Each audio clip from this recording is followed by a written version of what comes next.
Hey everyone, welcome back to the Asago Academy Let's Play here. Have I mentioned that it feels good to be doing another Let's Play? Even though it's kind of is a hassle because you got to worry about all the camera, the screen recording, the microphone recording, and you got to put it all together and you got to convert the videos. But whatever, kind of missed it. So let's go back where we left off. The camera cut off last time. Oh wait, I need to load the file. There was the decision we had to make where we had to decide whether to say if we knew Jared or not. And since I'm such an honest person, I said no, I don't really know Jared. So then they look kind of disappointed when I said that. So let's see what happens. Oh, look how upset she is. Like, damn, look at that face. Okay. She looked me up and down, sniffed, and turned away. Maya leaned towards me. Don't mind Mimi, she was just trying to get in with you. Get in with me? Why? Well, you asked me about those guys and their jackets, right? Those are their normal boots. Those are their normal boots, club jackets. They're what? What's normal boots club? The roses in the bottom. It's a club we have at school here. It's like totally exclusive and full of only the coolest students.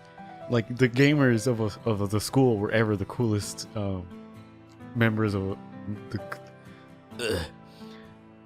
As if the gaming club of a school was ever composed of the coolest students at the school. I'm in the gaming club of my college, and I can safely say that we are not the coolest people there. Maybe one or two, but that's it.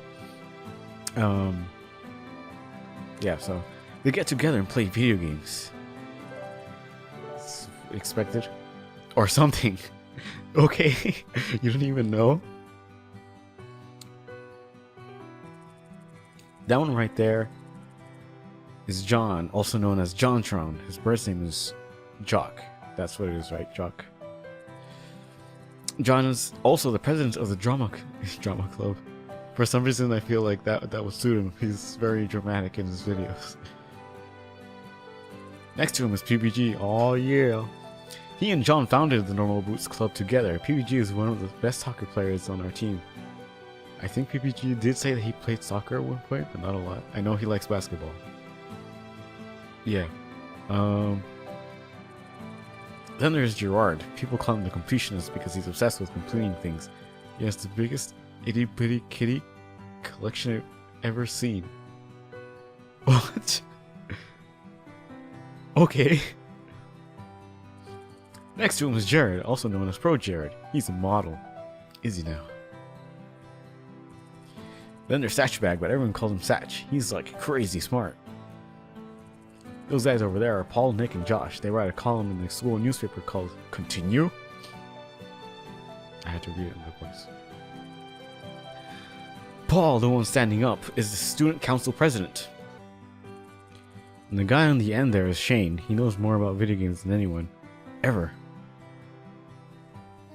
She exhaled a dreamy sigh into her mashed potatoes. So how would someone, you know, join the Normal Boots Club? You don't choose the boots, Hannah. The boots choose you. Very prestigious group, I guess, if they have to choose you. What does that even mean? You have to be presented with the boots to be in the club, and they're like super selective. What are the boots? Do you have to wear the boots? The normal boots to be in the Normal Boots Club? The club has this boots statue. It's like the one on their patches, but it's gold plated. It's their mascot, I guess. They do this weird initiation ritual with it. Oh, I thought everybody in the club wore the normal club's boots, like actual boots. Whatever. Ritual. he has to fill a room with candles and wear these totally creepy robes during initiation. Isn't that like every school club or like fraternity?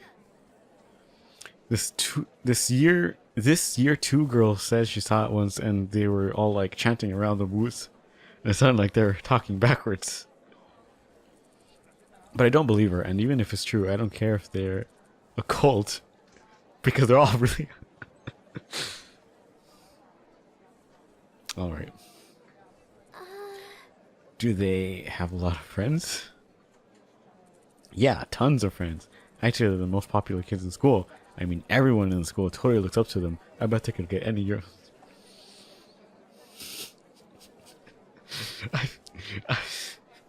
I can't.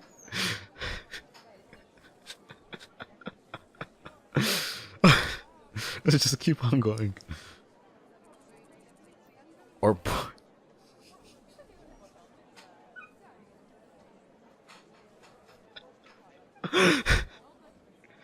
This game! Who's the one writing this? Hey, you're gonna eat your cake?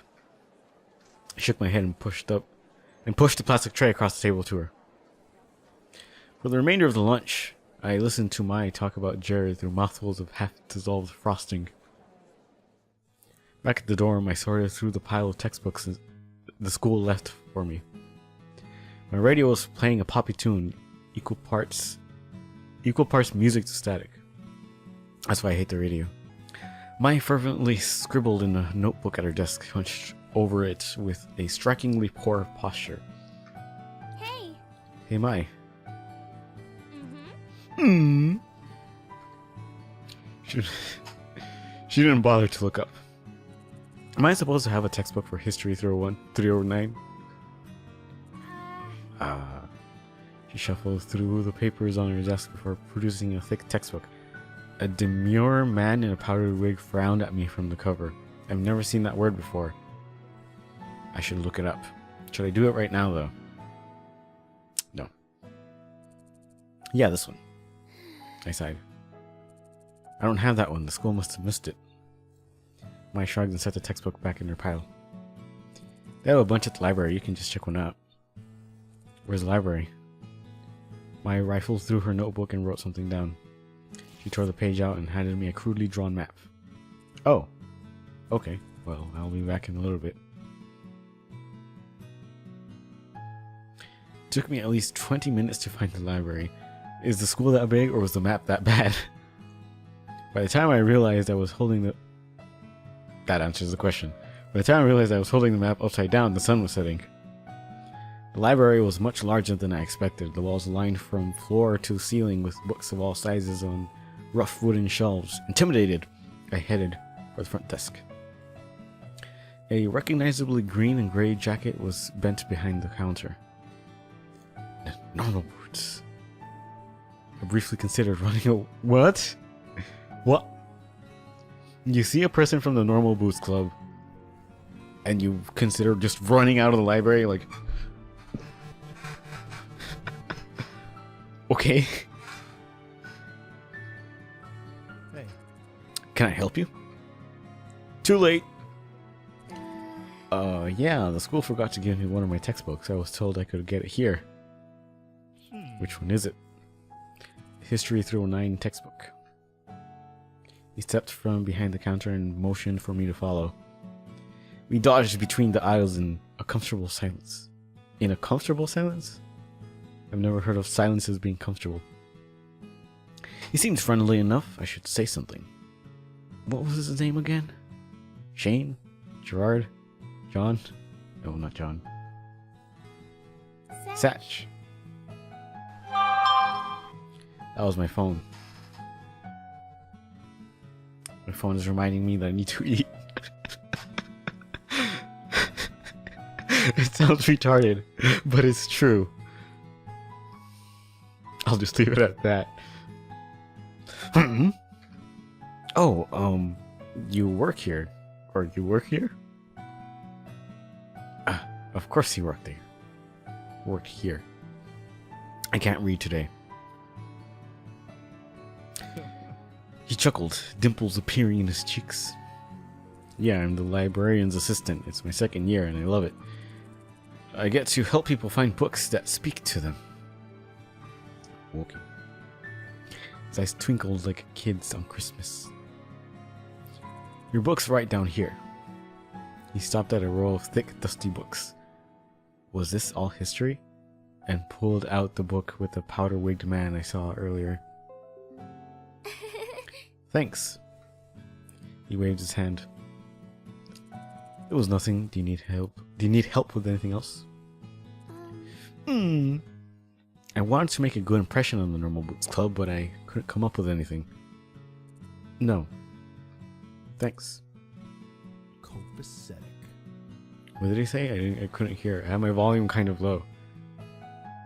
You're welcome. It sounded like he said so pathetic. As we headed back through the cavernous library, my unease melted away. We weren't talking, but just being near him felt like being wrapped in a soft blanket. I resisted the urge.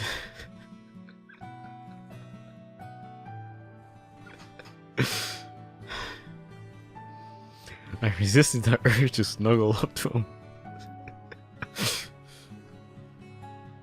We neared the front desk, stepping around a clump of studying students. As we passed, one of them shifted. Something white flew past my face. A thick piece of triangular paper lay at my feet. I bent over and picked it up. It was surprisingly heavy. There was a quarter inside of it. If I was just a hair slower, it would have hit me in the face. And making it sound like dramatic. It's a paper airplane, I think, right? The students snickered, and I recognized the boys that made fun of my hair this morning among them. My heart dropped. I scanned my memory for anything I might have done to offend them, but came up with nothing. My hand started to shake. I hid it behind my back, trying to think of some way to defend myself. You don't need to defend yourself against people who make fun of your hair and throw papers at you. They're just not worth your time. You're asking the wrong question. Why did you do that? What do you mean? We were just messing around. Are you suggesting we did it on purpose? I faltered. There was nothing I could say. I was outnumbered. They would twist my words around no matter how straightforward I was. No, sorry. One of the boys held his hand out for the paper. I inched closer to give it to him, angry at myself for being so compliant. I wish I were. A gentle warmth closed over my hand and took the paper from me. Satch examined the paper closely. I see what the problem is. Your aim would be better if you cut the corners before you folded it. He placed the paper on the table. The boy looked at him in a sheer awe. Be careful though, you almost hit her and that would have been awful. My hands began to sweat as panic shifted through me, afraid of the response, but geez, we're sorry. We'll be careful next time. Yeah, it was an accident. They apologized? So apparently the Normal Boots Club are like almost like God status, and like anybody that sees them, they're like in awe of their presence, and they have to do whatever they say, and because he's telling them you shouldn't have done this thing, they're like, oh man, we're so sorry. So yeah, thanks, I appreciate it. Gave them a wide smile and continued off down the aisles. I followed closely behind, my legs weak. Don't tell me they stopped because of him, simply because I was with him. I wanted to thank him, but my heart was pounding so hard I knew my voice would shake. We reached the front counter and he scanned the history book. My lips trembled as I willed myself to say something, anything to thank him. He tilted his head to one side. What books do you like to read? Oh, fiction? He chuckled. I just finished a good book. I think it would be right up your alley if you don't mind me saying so. He reached under the counter, pulled out a thick green book, and passed it to me. A man in black stood in the front, hugging a woman in royal robes. It's long, but it's one of my favorites.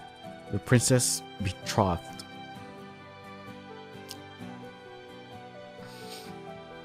I know things can be tough transferring to a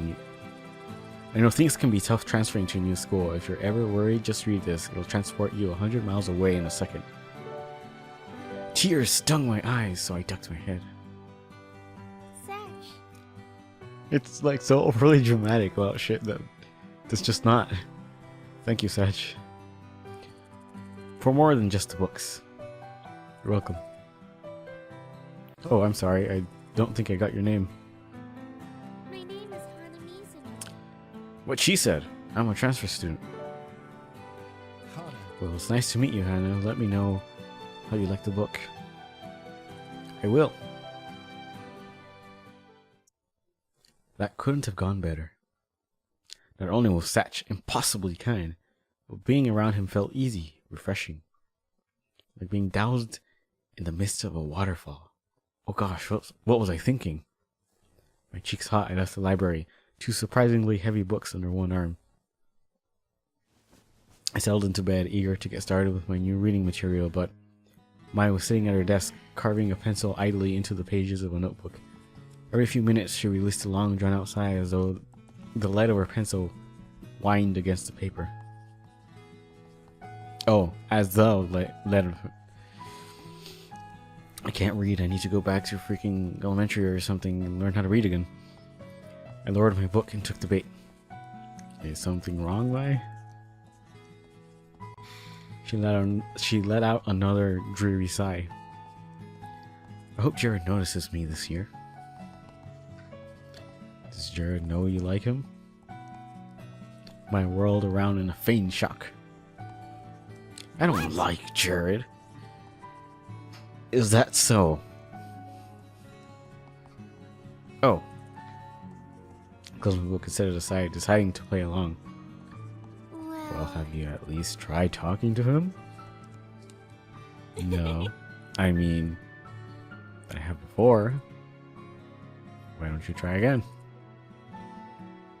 She bobbed her head from side to side, considering this like it never crossed her mind before. Yeah, maybe I could do that. Satisfied, I picked my book back up. Have you ever had a boyfriend, Hannah? What? Huh? Me? No, never. Really? Never? Really? Never. I bet you 10,000, what is that, yen? I'm assuming because this is like very anime-ish, I guess. I probably sound really ignorant right now, but I think that's what it is. And that you meet a totally cute boy here and fall in love by the end of the school year. You're crazy. I buried my face back in my book, barring Mai from any further discussion. Fall in love by the end of the year? Me? If I were a betting kind of girl, I'd take that bet. I woke the next morning with what felt like a lizard in my throat. That feels like it would be a terrible experience. Mine was already up, shuffling through her school bag with an enigmatic grin. The first day of school. Anna, you're finally awake. Her voice sliced through the air like a knife, and I winced. I can only imagine how that would sound. She was definitely a morning person. It's time for the first day of school. Aren't you excited? I can't wait to see what's going to happen. What do you mean? Is something special happening today?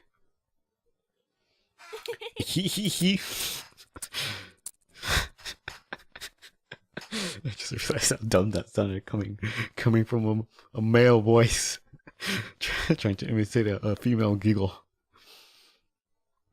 Something strange always happens on the first day of school, especially to someone like you. What's that supposed to mean? She winked. What's up with her face? What does this mean? Someone like me?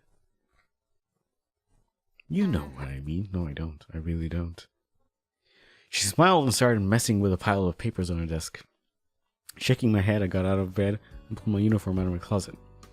My palms sweat.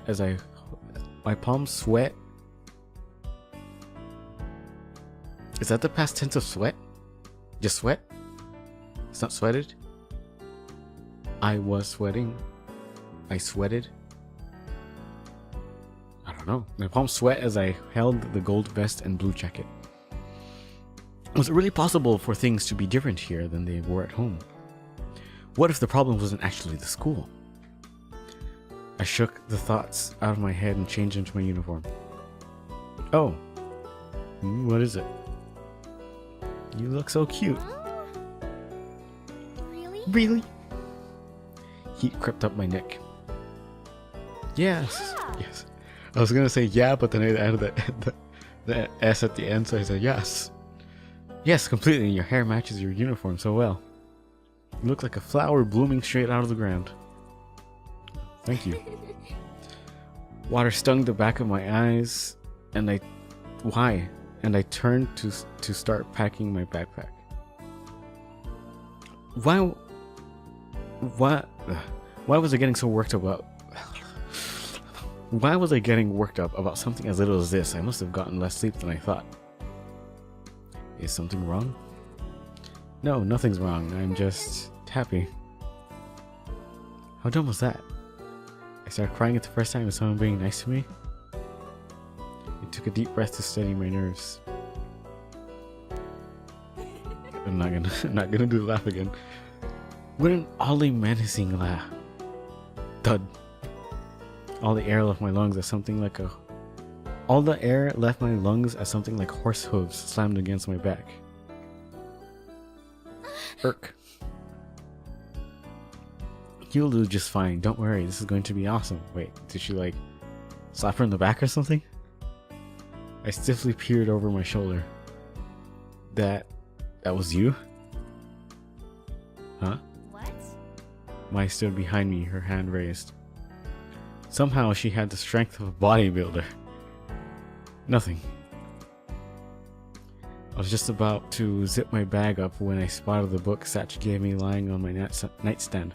The Princess Betrothed. He said that if I ever needed to be transported somewhere far away, I could take it with me. It was pretty good so far. Maybe it would be smart to bring it along just in case I had no one to talk to between class periods. Would I need it for my first day of class? Why not? This kind of seems like a non-issue. Just take it with you, and you know, if you need it, you need it, and if you don't need it, then you don't need it. Unless the book is like really heavy, then like I don't see the problem. I put it into my already over full bag, biting my lip. Oh, well, so they didn't tell us that before, that the bag was already over full. But I guess I made my decision. It never hurt to be prepared, right? You ready? Yeah. Let's go. Stick with me and you'll be fine. See, the problem is I could say heh, but that would just wouldn't sound right. Mai opened the door and together we stepped into the hallway, merging into a steady flow of chittering girls and fruit-flavored perfume. I don't like the way this girl looks, like her pose. Like, why is her hand so awkwardly just like thrust down? Oh my! I didn't know we lived on the same floor. No way, really? That's so awesome. Now we'll be able to catch up. Whatever happened between you and... The river of girls shifted as we headed down the stairs. Suddenly I found myself surrounded by a bunch of people I didn't know. Oh wow, what a jerk he turned out to be. My exclamations faded into the buzz of voices in the air. Oh no. What would I do if we got separated? Anxiously, I searched the I searched the crowd of girls for Mai, but I couldn't find her. Everyone was dressed in the same Asago uniform. It would be difficult to tell anyone apart. Being so short didn't really help me in this situation. As we turned the last corner down the stairwell, I saw a flash of red hair a little ways in front of me. Mai? I reached between two girls and tapped her on the shoulder. Oh, who are you? The girl's eyes flashed, almost like a jolt of electricity shot through them. She looks pissed. I'm sorry, I thought you were someone else. She said nothing and turned away. Before I knew it, I stood outside of Primrose House, watching the flow of girls disperse across campus. Mine was nowhere to be seen. I couldn't even hear her chirpy voice. Oh man. I took a deep breath, biting my lip. I think I'm going to have to stop it right here because my memory card is running low on memory. So yeah, I'll continue recording later. Probably right now. Just whatever. You guys, I'll see you guys later. Outros. Not my strong suit. Alright.